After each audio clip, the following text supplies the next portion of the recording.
ఇప్పటిదాకా అరణ్యంలో ఉన్నటువంటి మోషే ఇప్పుడు ఎక్కడికి వెళ్ళబోతున్నాడో తెలుసా? ఏ ఫరోను చూసి భయపడిపోయాడో ఆ ఫరో ఎదుటికి వెళ్ళబోతున్నాడు. ఎవరినైతే రక్షించాలని ప్రయత్నం చేసి ఓడిపోయి వెళ్ళిపోయాడో వాళ్ళ మధ్యకి వెళ్ళబోతున్నాడు. వీళ్ళిద్దరి మధ్య మోషే నిలబడి ఏం చేయబోతున్నాడు? ఎలాంటి అద్భుతాలను దేవుని ద్వారా చేయబోతున్నాడు? ఏ విధంగా ఫరో ఎదుట ఆశ్చర్యకార్యాలు జరిగించబోతున్నాడు? అది తెగుళ్ళు ఎలా తీసుకురాబోతున్నాడు? ఫరో మెడ ఎలా వంచబోతున్నాడు? ఒకటి కాదు, ఇక నుంచి వచ్చేటటువంటి సిరీస్ బహు అద్భుతంగా ఉంటుంది. అలాగే మీరు చూసేటటువంటి మోషే జీవిత చరిత్ర బహు అందంగా ఉంటుంది. కాబట్టి అస్సలు విసిగాకండి. మీ కుటుంబాన్ని తీసుకురండి.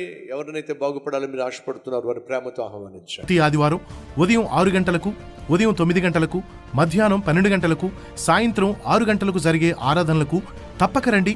కుటుంబంగా రండి. స్థలం Azmith function hall, buildup circle దగ్గర, కడప.